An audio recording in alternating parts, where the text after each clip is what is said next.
ಪ್ರೀತಿಸುವವರನ್ನು ಕೊಂದು ಬಿಡಿ. ಈ ಕಥೆಯನ್ನು ನನಗೆ ಹೇಳಿದವರು ನನ್ನ ಗುರು.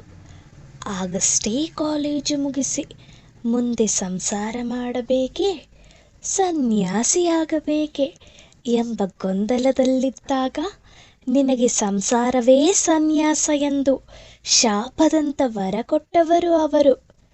ಕಾಲೇಜು ಮುಗಿಸಿದ ದಿನಗಳಲ್ಲಿ ನಾನು ಅವರ ಜೊತೆ ಸಿಕ್ಕಲ್ಲಿ ಅಲೆಯುತ್ತಿದ್ದೆ. ಮನೆ, ಊರು, ಹೊತ್ತಿಗೆ ಊಟ, ನಿದ್ದೆ ಇತ್ಯಾದಿಗಳ ಪರಿವೆಯೇ ಇಲ್ಲದ ಗುರುಗಳಿಗೆ ಒಳ್ಳೆಯ ಊಟ ಮತ್ತು ಸುಖ ನಿದ್ದೆಯ ಕುರಿತು ವಿರೋಧವೂ ಇರಲಿಲ್ಲ. ಇಂತಹದ್ದೇ ಬೇಕು ಎಂದು ನಿರೀಕ್ಷೆ ಮಾಡದೆ ಆ ಹೊತ್ತಿಗೆ ಏನು ಸಿಗುತ್ತದೋ ಅದನ್ನು ಸ್ವೀಕರಿಸುತ್ತಾ ಸಂತೋಷವಾಗಿರುವ ಕಲೆ ಅವರಿಗೆ ಗೊತ್ತಿತ್ತು. ಆ ಸಲ ಗುರುಗಳು ಕೇರಳ ಪ್ರವಾಸದಲ್ಲಿದ್ದರು.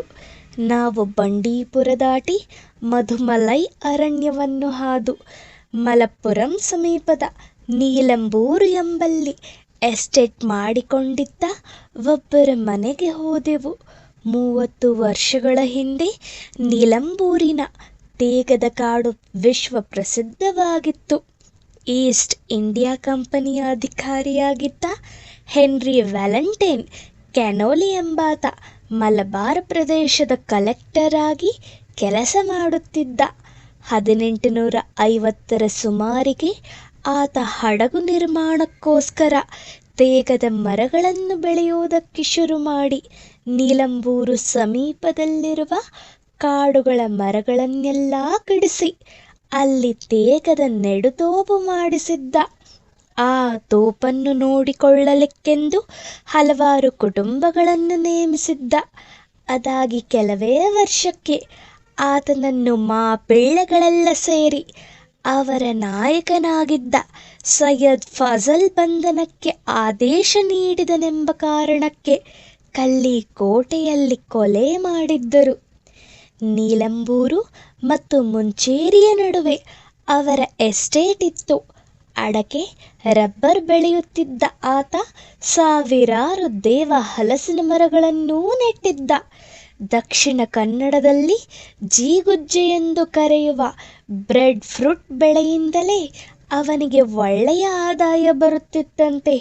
ಮುಂಚೇರಿಯ ಜೀಗುಜ್ಜೆಗಳಿಗೆ ವಿದೇಶದಲ್ಲೂ ಒಳ್ಳೆಯ ಬೇಡಿಕೆ ಇತ್ತು ಅನ್ನುವುದು ಅಲ್ಲಿಗೆ ಹೋದ ನಂತರವೇ ನನಗೆ ಗೊತ್ತಾದದ್ದು. ಗುರುಗಳನ್ನು ಆತ ಕರೆಸಿಕೊಂಡಿದ್ದಕ್ಕೂ ಕಾರಣ ಇತ್ತು.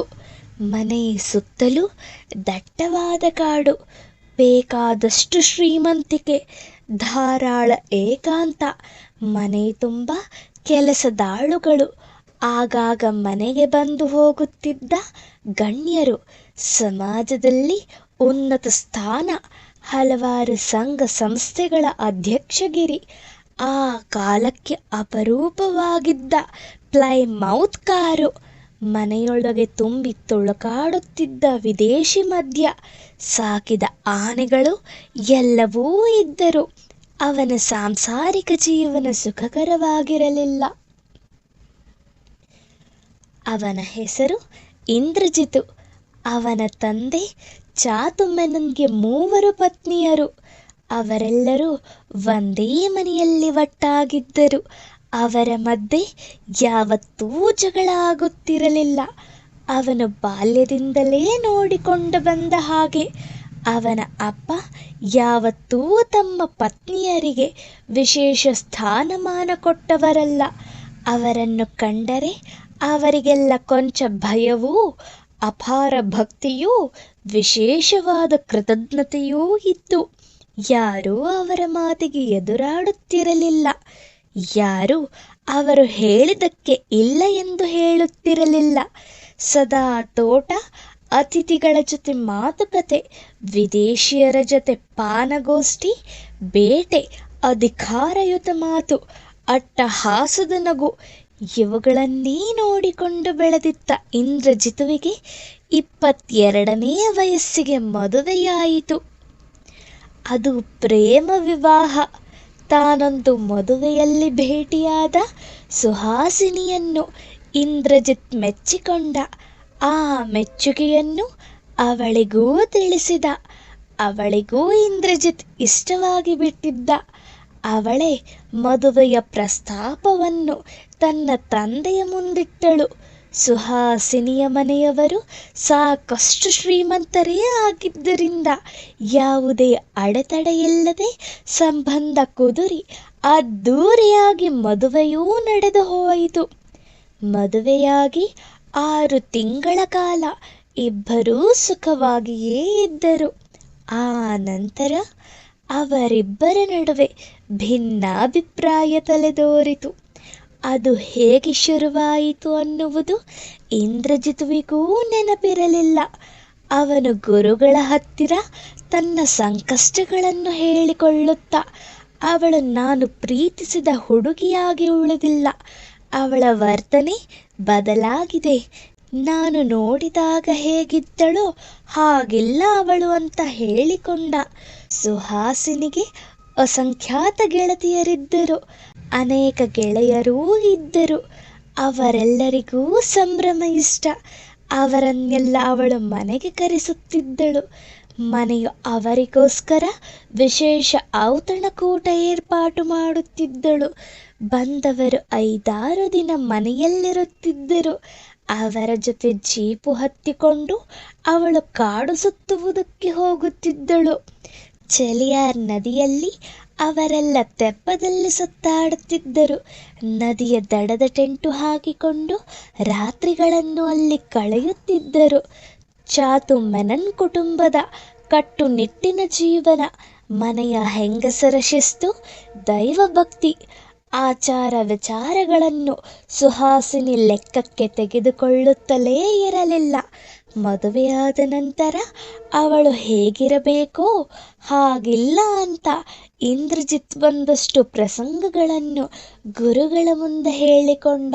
ಮೂಲತಃ ಇಂದ್ರಜಿತ್ ಅಂತಹ ರೊಮ್ಯಾಂಟಿಕ್ ವ್ಯಕ್ತಿಯೇನೂ ಆಗಿರಲಿಲ್ಲ.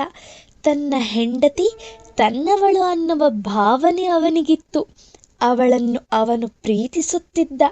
ಅವಳು ಸದಾ ತನ್ನ ಕಣ್ಣೆದುರೇ ಇರಬೇಕೆಂದು ಬಯಸುತ್ತಿದ್ದ.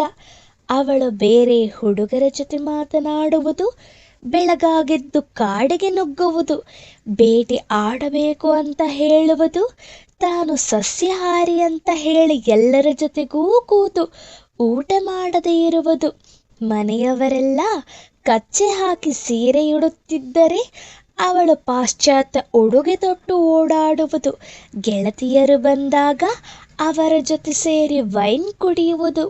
ಹೀಗೆ ಚಾತು ಮೆನನ್ ಮನೆಯ ನೆಮ್ಮದಿ ಹಾಳಾಗುವುದಕ್ಕೆ ಏನೇನು ಮಾಡಬೇಕೋ ಅದನ್ನೆಲ್ಲ ಅವಳು ಮಾಡುತ್ತಿದ್ದಳು.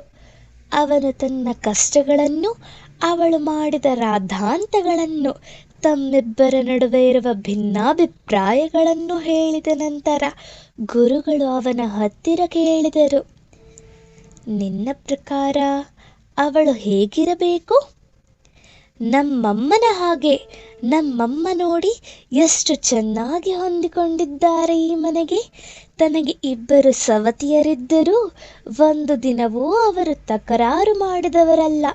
ನಮ್ಮ ಮನೆಯಲ್ಲಿ ಯಾರಿಗೂ ಮತ್ತೊಬ್ಬರಿಂದ ಹೇಳಿಸಿಕೊಂಡು ಅಭ್ಯಾಸವೇ ಇಲ್ಲ. ನಾನೂ ಕೂಡ ಇಷ್ಟು ದೊಡ್ಡವನಾಗಿದ್ದರೂ ಅಪ್ಪನ ಮಾತು ಮೀರಿ ಏನನ್ನು ಮಾಡಿದವನೇ ಅಲ್ಲ. ಎಲ್ಲವೂ ಒಂದು ಶಿಸ್ತಿನಲ್ಲಿ ನಡೆಯುತ್ತಿತ್ತು. ಅವಳು ಬಂದ ನಂತರ ಎಲ್ಲವೂ ಹಾಳಾಗಿ ಹೋಯಿತು. ಅಪ್ಪ ನನ್ನ ಜೊತೆ ಮಾತನಾಡುವುದನ್ನು ಬಿಟ್ಟರು. ನಾನು ಏಕಾಂಗಿಯಾಗಿ ಬಿಟ್ಟೆ. ಅವಳ ಜೊತೆ ಮಾತನಾಡುವುದಕ್ಕೆ ನನಗೆ ಇಷ್ಟವೇ ಇರಲಿಲ್ಲ. ಅವಳು ಎಷ್ಟರ ಮಟ್ಟಿಗೆ ಕಾಟ ಕೊಡುತ್ತಿದ್ದಳೆಂದರೆ, ತನ್ನ ಗೆಳತಿಯರು ಬಂದಾಗ ಸಂಭ್ರಮ ತೋರುತ್ತಿದ್ದವಳು ನಮ್ಮ ಕುಟುಂಬದ ಸಮಾರಂಭಗಳಲ್ಲಿ ಕಿಂಚಿತ್ತೂ ಆಸಕ್ತಿ ತೋರಿಸುತ್ತಿರಲಿಲ್ಲ. ಅಪ್ಪನ 60ನೇ ವರ್ಷದ ಕಾರ್ಯಕ್ರಮದ ದಿನ ಅವಳು ಮನೆಯಲ್ಲೇ ಇರಲಿಲ್ಲ. ಅವಳ ಸ್ನೇಹಿತೆಯರ ಜೊತೆಗೆ ರಾಜಸ್ಥಾನಕ್ಕೆ ಹೊರಟು ನಿಂತಿದ್ದಳು. ಕಾರ್ಯಕ್ರಮ ಮುಗಿದು 3 ದಿನವಾದ ನಂತರ ವಾಪಸ್ಸು ಬಂದಳು. ಅವತ್ತೇ ನಾನು ಅವಳ ಮೇಲೆ ಕೈ ಮಾಡಿದ್ದು. ಅವಳಿಗೆ ಒಂದೇಟು ಹೊಡೆದಿದ್ದೆ ಅಷ್ಟೆ. ನನ್ನ ಮೇಲೆ ಕೈ ಮಾಡಲು ನಿನಗೇನು ಅಧಿಕಾರ ಇದೆ ಅಂತ ಎಲ್ಲರ ಮುಂದೂ ಕೇಳಿದಳು. ಅಲ್ಲಿ ಕೂತಿದ್ದ ಅಪ್ಪನಿಗೆ ಎಷ್ಟು ಬೇಸರ ಆಯಿತೆಂದರೆ ಅವರು ಮರುಮಾತಾಡದೆ ಎದ್ದು ಹೋದರು. ಅದೇ ವರ್ಷ ಅಪ್ಪನೂ ತೀರಿಕೊಂಡರು. ಆಮೇಲೂ ಅವಳ ವರ್ತನೆ ಬದಲಾಗಲಿಲ್ಲ. ಅವಳು ನನ್ನ ಜೀವನದಲ್ಲಿ ಮುಳ್ಳಾಗಿ ಬಿಟ್ಟಿದ್ದಾಳೆ. ಅವಳನ್ನು ಬದಲಾಯಿಸಲಿಕ್ಕೆ ಪ್ರಯತ್ನಿಸಿ ನಾನು ಸೋತು ಹೋದೆ. ನನಗೇನು ಮಾಡಬೇಕು ಅಂತ ಗೊತ್ತಾಗುತ್ತಿಲ್ಲ. ನೀನೇಕೆ ಅವಳನ್ನು ಬಿಟ್ಟು ಬಿಡಬಾರದು? ಅದು ಸಾಧ್ಯವೇ ಇಲ್ಲ. ನಮ್ಮ ಮನೆತನದಲ್ಲಿ ಇದುವರೆಗೂ ಮದುವೆ ಮುರಿದು ಬಿದ್ದದ್ದಿಲ್ಲ. ಇಂದ್ರಜಿತುವಿನ ಹೆಂಡತಿ ಬಿಟ್ಟು ಹೋದಳು ಅಂತಲೋ, ಇಂದ್ರಜಿತು ಹೆಂಡತಿಯನ್ನು ಬಿಟ್ಟ ಅಂತಲೋ ಸುದ್ದಿಯಾಗುವುದು ನನಗೆ ಇಷ್ಟವಿಲ್ಲ. ನಮ್ಮದು ತುಂಬಾ ದೊಡ್ಡ ಕುಟುಂಬ. ಅವರೆಲ್ಲರಿಗೂ ನಮ್ಮದೇ ದೊಡ್ಡ ಮನೆ. ನಮ್ಮ ಮನೆಯಲ್ಲಿ ಏನು ನಡೆದರೂ ಸುದ್ದಿಯಾಗುತ್ತದೆ. ನಿನ್ನ ತಂದೆಯವರ 60ನೇ ಶಾಂತಿಯ ದಿನ ಅವಳು ಮನೆಯಲ್ಲಿಲ್ಲದೆ ಇದ್ದದ್ದು ಸುದ್ದಿಯಾಗಲಿಲ್ಲವೇ? ಆಗುತ್ತಿತ್ತು. ಆದರೆ ಅವಳ ಅಮ್ಮನಿಗೆ ಆರೋಗ್ಯ ಸರಿಯಿಲ್ಲ. ಅವರನ್ನು ನೋಡುವುದಕ್ಕೆ ಸುಹಾಸಿನಿ ಹೋಗಿದ್ದಾಳೆ ಎಂದು ಎಲ್ಲರಿಗೂ ಹೇಳಿದೆವು. ಕೆಲವರಿಗೆ ಅನುಮಾನ ಬಂದಿರಲಿಕ್ಕೂ ಸಾಕು. ಆದರೆ ಮಾನ ಹೋಗುವಂಥದ್ದೇನೂ ನಡೆಯಲಿಲ್ಲ. ನೀನು ಪ್ರೀತಿಸಿದಾಗ ಅವಳು ಹೇಗಿದ್ದಳು? ಹೀಗಂತೂ ಇರಲಿಲ್ಲ. ಎಷ್ಟೊಂದು ಲವಲವಿಕೆಯ ಹೆಣ್ಣಾಗಿದ್ದಳು ಗೊತ್ತೇ? ಅವಳ ವ್ಯಕ್ತಿತ್ವದಲ್ಲಿ ಒಂಚೂರೂ ಕಳಂಕ ಇರಲಿಲ್ಲ. ಆ ಮದುವೆಯ ಮನೆಯಲ್ಲಿ ಅವಳು ಹಕ್ಕಿಯಂತೆ ಹಾರಾಡಿಕೊಂಡಿದ್ದಳು. ಎಲ್ಲರ ಜೊತೆ ಬೆರೆತು ಉಲ್ಲಾಸದಿಂದ ಇದ್ದಳು. ಅವಳಿದ್ದಲ್ಲಿ ಸಂತೋಷ ತುಳುಕಾಡುತ್ತಿತ್ತು. ಎಲ್ಲರ ಜೊತೆ ಮಧುರವಾಗಿ ಮಾತಾಡುತ್ತಿದ್ದಳು. ಮದುವೆಗೆ ಬಂದವರೆಲ್ಲರನ್ನೂ ತಾನಾಗಿಯೇ ಮಾತಾಡಿಸಿ ಅವರ ಯೋಗಕ್ಷೇಮ ವಿಚಾರಿಸಿ ಅವರಲ್ಲಿ ಹರ್ಷ ಉಕ್ಕುವಂತೆ ಮಾಡುತ್ತಿದ್ದಳು. ನಾನು ಅವಳನ್ನೇ ಹಿಂಬಾಲಿಸುತ್ತಿದ್ದೆ, ಅವಳನ್ನೇ ನೋಡುತ್ತಿದ್ದೆ. ಎಷ್ಟೋ ಹೊತ್ತಿನ ನಂತರ ಅವಳಿಗೆ ನಾನು ಅವಳ ಹಿಂದೆ ಬಿದ್ದಿರುವುದು ಗೊತ್ತಾಯಿತು.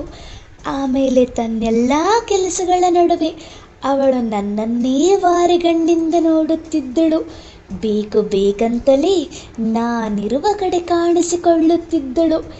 ಎಲ್ಲಕ್ಕಿಂತ ಹೆಚ್ಚಾಗಿ ಪುಟ್ಟ ಮಕ್ಕಳನ್ನು ಎತ್ತಿಕೊಂಡು ಮುದ್ದಿಡುತ್ತಿದ್ದಳು. ಆ ಮಕ್ಕಳಿಗೆ ಉಡುಗೊರೆ ತಿನಿಸುಗಳನ್ನು ಕೊಡುತ್ತಿದ್ದಳು. ನಿಜ ಹೇಳಲೇ, ನಮಗೆ ಮದುವೆಯಾಗಿ 6 ವರ್ಷ, ಇನ್ನೂ ಮಕ್ಕಳಿಲ್ಲ. ಅವಳಿಗೆ ಮಕ್ಕಳಾಗುವುದು ಇಷ್ಟವೇ ಇಲ್ಲ. ಕೇಳಿದರೆ ಈಗೇನು ಅವಸರ ಅನ್ನುತ್ತಾಳೆ. ಅಂದರೆ ನೀವಿನ್ನೂ ಕೂಡಿಲ್ಲವೇ? ಅವಳಿಗೆ ಮಿಲನದಲ್ಲಿ ಆಸಕ್ತಿ ಇದೆ. ಹೊತ್ತಲ್ಲದ ಹೊತ್ತಲ್ಲಿ ಬಂದು ತಬ್ಬಿಕೊಳ್ಳುತ್ತಾಳೆ. ನನ್ನನ್ನು ಉತ್ತೇಜಿಸುತ್ತಾಳೆ. ಪ್ರೇಮಿಸುವಾಗ ನನ್ನಲ್ಲಿ ಕರಗಿ ಹೋಗುತ್ತಾಳೆ. ಒಮ್ಮೊಮ್ಮೆ ಮಧ್ಯಾಹ್ನ ಕೂಡ ನಾನು ಜೊತೆಗಿರಬೇಕೆಂದು ಬಯಸುತ್ತಾಳೆ. ಅವಳು ಅತೀ ಕಾಮಿ ಎಂದು ಅನ್ನಿಸುತ್ತದೆ. ನಾನು ನೋಡಿದ ಉಲ್ಲಾಸದ ಹುಡುಗಿ ಅವಳಲ್ಲವೇ ಅಲ್ಲ. ಹಾಗಿದ್ದರೆ ನೀನು ಅವಳ ಜೊತೆ ಹೊಂದಿಕೊಂಡು ಹೋಗಲಾರೆ? ಅವಳು ನನ್ನ ಜೊತೆ ಹೊಂದಿಕೊಂಡು ಹೋಗುತ್ತಿಲ್ಲ ಗುರುಗಳೇ. ಅದೇ ದೊಡ್ಡ ಸಮಸ್ಯೆಯಾಗಿರುವುದು. ನೀನು ಅವಳಿಗೆ ವಿಚ್ಛೇದನ ಕೊಡಲಾರೆ? ಇಲ್ಲ ಗುರುಗಳೇ, ಅದರಿಂದ ನನ್ನ ಮನೆತನದ ಮಾನ ಬೀದಿಗೆ ಬರುತ್ತದೆ. ಹಾಗಿದ್ದರೆ ನಿನಗಿರುವುದು ಒಂದೇ ದಾರಿ. ಗುರುಗಳು ಗಂಭೀರವಾಗಿ ಕೊಂಚ ಕಟುವಾಗಿ ಹೇಳಿದರು. ಇಂದ್ರಜಿತು ಕುತೂಹಲದಿಂದ ಕೊಂಚ ಮುಂದೆ ಬಾಗಿದ. ಅವಳಿಂದ ದೂರಾಗುವುದಕ್ಕೆ ನಿನಗಿರುವುದು ಒಂದೇ ದಾರಿ. ಅವಳನ್ನು ಕೊಂದು ಬಿಡು. ನಾನು ಬೆಚ್ಚಿಬಿದ್ದೆ. ಇಂದ್ರಜಿತು ಕೂಡ ಗಾಬರಿಯಾಗಿದ್ದ. ಅವನ ಮುಖ ಬಿಳಿಚಿಕೊಂಡಿತು. ಅದಕ್ಕಿಂತ ವಿಚ್ಛೇದನವೇ ವಾಸಿ ಅಂತ ಅವನಿಗೆ ಆ ಕ್ಷಣ ಅನ್ನಿಸಿರಬೇಕೆಂದು ನನಗನ್ನಿಸಿತು. ಅವನು ಏನನ್ನೋ ಹೇಳುವುದಕ್ಕೆ ಮೊದಲೇ ಗುರುಗಳು ಹೇಳಿದರು, ಯಾರಿಗೂ ಸುಳಿವೆ ಸಿಕ್ಕದಂತೆ ಕೊಂದು ಬಿಡು, ಎಲ್ಲವೂ ಸರಿ ಹೋಗುತ್ತದೆ. ಅಷ್ಟು ಹೇಳಿ ಗುರುಗಳು ತಿರುಗಿ ನನ್ನನ್ನು ನೋಡಿದರು. ನಾನಲ್ಲಿಂದ ಎದ್ದು ಹೋಗಬೇಕು ಅನ್ನುವುದನ್ನು ಅರ್ಥ ಮಾಡಿಕೊಂಡು ಹೊರಗೆ ಬಂದೆ. ಗುರುಗಳು ಅವರ ಜೊತೆ ತುಂಬ ಹೊತ್ತು ಒಬ್ಬರೇ ಮಾತಾಡುತ್ತಿದ್ದರು. ಅವಳನ್ನು ಯಾರಿಗೂ ಗೊತ್ತಾಗದಂತೆ, ಸುಳಿವೇ ಸಿಗದಂತೆ ಹೇಗೆ ಕೊಲ್ಲುವುದು ಅನ್ನುವುದನ್ನು ಗುರುಗಳು ಇಂದ್ರಜಿತುವಿಗೆ ಹೇಳುತ್ತಿದ್ದಾರೆ ಅಂದುಕೊಂಡೆ. ಕರುಣಾಮಯಿಗಳಾದ ಗುರುಗಳು ಅಷ್ಟೊಂದು ಕಠಿಣರಾಗುವುದಕ್ಕೆ ಸಾಧ್ಯವೇ ಅಂತ ನನಗೆ ಅಚ್ಚರಿಯಾಯಿತು. ಅವರು ಒಳಗೇನು ಮಾತಾಡಿಕೊಂಡರು ಅನ್ನುವುದನ್ನು ನಾನು ಕೇಳಲಿಲ್ಲ. ಗುರುಗಳು ಹೇಳದೆ ಏನನ್ನು ಕೇಳುವುದು ನಿಷಿದ್ಧ ಅನ್ನುವುದು ನನಗೂ ಗೊತ್ತಿತ್ತು. ಮಾರನೇ ದಿನ ನಾವು ಅಲ್ಲಿಂದ ಹೊರಟೆವು. ಹೊರಡುವ ಹೊತ್ತಿಗೆ ಇಂದ್ರಜಿತುವಿನ ಮುಖ ನೋಡಿದೆ. ಆ ಮುಖದಲ್ಲೊಂದು ಶಾಂತಿ ಮತ್ತು ಛಲನೆಲೆಯಾದಂತೆ ನನಗೆ ಕಾಣಿಸಿತು. ನಾವು ಮನೆಯಿಂದ ಹೊರಗೆ ಕಾಲಿಡುವ ಹೊತ್ತಿಗೆ ಸ್ಕರ್ಟ್ ತೊಟ್ಟುಕೊಂಡು ಗಾಗಲ್ಸ್ ಹಾಕಿಕೊಂಡು ನಳಿಸುತ್ತಿದ್ದ ಹುಡುಗಿಯೊಬ್ಬಳು ಕಾರಿನಿಂದ ಇಳಿದು ಮನೆಯತ್ತ ಚಿಮ್ಮಿದಂತೆ ಬಂದಳು. ಅವಳ ನಮ್ಮನ್ನು ಹಾದು ಹೋಗುವಾಗ ಘಮ್ಮೆನ್ನುವ ಸುಗಂಧ ನಮ್ಮನ್ನು ಸವರಿಕೊಂಡು ಹೋಯಿತು. ಅವಳು ನಮ್ಮತ್ತ ತಿರುಗಿಯೂ ನೋಡಲಿಲ್ಲ.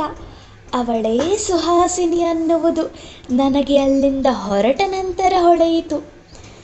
ನಾವು ನಮಗಾಗಿ ಸಿದ್ಧವಾಗಿದ್ದ ಕಾರಿನಲ್ಲಿ ಕುಳಿತು ರೈಲ್ವೆ ಸ್ಟೇಷನ್ನಿಗೆ ಬಂದು ಶೋರನೂರಿಗೆ ಹೋಗುವ ರೈಲು ಹತ್ತಿ ಶೋರನೂರಿನಿಂದ ಮಂಗಳೂರಿಗೆ ಬಂದೆವು. ಇದಾಗಿ 4-6 ತಿಂಗಳುಗಳ ನಂತರ ಮತ್ತೆ ಗುರುಗಳು ಸಿಕ್ಕಿದರು. ನನಗೆ ಇಂದ್ರಜಿತು ಏನು ಮಾಡಿದ ಅನ್ನುವುದೇ ತಲೆಯೊಳಗೆ ಕೊರೆಯುತ್ತಿತ್ತು. ಪತ್ರಿಕೆಗಳಲ್ಲಿ ಸುಹಾಸಿನಿಯ ಕೊಲೆಯ ಸುದ್ದಿ ಬರುತ್ತದೆಯೋ ಎಂದು ಕುತೂಹಲದಿಂದ ಗಮನಿಸುತ್ತಲೇ ಇದ್ದೆ. ಗುರುಗಳು ಸಿಕ್ಕಾಗ ತಡೆಯಲಾರದೆ ಕೇಳಿದೆ, ಇಂದ್ರಜಿತುವಿನ ಸುದ್ದಿ ಏನಾದರೂ ಬಂತಾ? ಗುರುಗಳು ತಮ್ಮ ತಲೆಯ ಪಕ್ಕದಲ್ಲಿ ಇಟ್ಟಿದ್ದ ಪತ್ರಗಳ ಪೈಕಿ ಒಂದನ್ನು ತೆಗೆದು ನನ್ನ ಮುಂದೆ ಹಿಡಿದರು. ಅದು ನಿಲಂಬೂರು ಪೋಸ್ಟ್ ಆಫೀಸಿನಿಂದ ಬಂದ ಟೆಲಿಗ್ರಾಮ್. ಕೊಂಚ ಮಾಸಿ ಹೋಗಿದ್ದ ಅಕ್ಷರಗಳನ್ನು ನಾನು ಉಸಿರು ಬಿಗಿ ಹಿಡಿದುಕೊಂಡು ಓದಿದೆ. ಫಿನಿಶ್ಡ್. I am happy. ನಾನು ಗುರುಗಳ ಮುಖ ನೋಡಿದೆ. ಗುರುಗಳು ಮೊಗುಳ್ನಕ್ಕರು. ಇಂದ್ರಜಿತು ತಾನು ಪ್ರಾಣಕ್ಕಿಂತ ಹೆಚ್ಚಾಗಿ ಪ್ರೀತಿಸಿ ಮದುವೆಯಾದ ಸುಹಾಸಿನಿಯನ್ನು ಕೊಂದದ್ದು ನಿಜವಾ? ಕೊಲ್ಲುವುದೊಂದೇ ಅವನಿಗಿದ್ದ ದಾರಿಯಾ? ಕೊಂಚವೂ ಕರುಣೆಯಿಲ್ಲದೆ ಗುರುಗಳು ಅವನ ಹತ್ತಿರ ಹೆಂಡತಿಯನ್ನು ಕೊಂದು ಬಿಡುವಂತ ಹೇಳಿದರ? ಅವನು ಕೊಂದು ಹೇಗೆ ಆ ಕೊಲೆಯಿಂದ ಪಾರಾದ? ಕೊಲೆಯ ಪಾಪಪ್ರಜ್ಞೆ ಹೊತ್ತುಕೊಂಡು ಯಾರಾದರೂ ಸುಖವಾಗಿರಲಿಕ್ಕೆ ಸಾಧ್ಯವೇ? ಈ ಎಲ್ಲ ಪ್ರಶ್ನೆಗಳು ನನ್ನಲ್ಲಿಯೂ ಇವೆ. ನಾನು ಇವಕ್ಕೆ ಉತ್ತರ ಸಿಗಬೇಕೆಂದರೆ ಅದೆಷ್ಟೋ ಕಾಲ ಕಾಯಬೇಕಾಗಿ ಬಂತು. ನೀವು ಅಷ್ಟೇನು ಕಾಯಬೇಕಾಗಿಲ್ಲ. ಈ ಪ್ರಶ್ನೆಗೆ ಉತ್ತರ ಈ ಕಾದಂಬರಿಯ ಕೊನೆಯ ಅಧ್ಯಾಯದಲ್ಲಿದೆ. ಅದನ್ನು ಓದಿ ಉತ್ತರ ಕಂಡುಕೊಳ್ಳುವುದು ಸುಲಭದ ಮಾರ್ಗ. ಸುಲಭವಾಗಿ ಪಡೆದುಕೊಂಡ ಯಾವ ಉತ್ತರವೂ ನಮ್ಮ ಉತ್ತರವಾಗಿರುವುದಿಲ್ಲ. ಒಂದು ಪ್ರಶ್ನೆಯನ್ನು ಧ್ಯಾನಿಸುತ್ತಾ ಹೋದರೆ ಆ ಪ್ರಶ್ನೆಯ ಉತ್ತರ ಇರುವುದು ನಮಗೆ ಅರಿವಾಗುತ್ತದೆ. ಉತ್ತರ ಗೊತ್ತಾಗಬಾರದು, ಅರಿವಾಗಬೇಕು. ಉತ್ತರವನ್ನು ತಿಳಿದುಕೊಳ್ಳಬಾರದು, ಪಡೆದುಕೊಳ್ಳಬೇಕು. ಅದಕ್ಕೂ ಮುಂಚೆ ಇಲ್ಲಿರುವ ಮಿಕ್ಕ ಅಧ್ಯಾಯಗಳನ್ನು ಮುಗಿಸೋಣ. ಆಗ ನಿಮಗೆ ಒಂದು ಉತ್ತರ ಹೊಳೆಯುತ್ತದೆ ಎಂಬ ನಂಬಿಕೆ ನಮಗಿದೆ. ನಾನು ಕೊನೆಯಲ್ಲಿ ಹೇಳಿರುವ ಉತ್ತರವೇ ಅಂತಿಮ ಅಲ್ಲ. ನಿಮಗೆ ಹೊಳೆದ ಉತ್ತರವೇ ನಿಮ್ಮ ಉತ್ತರ.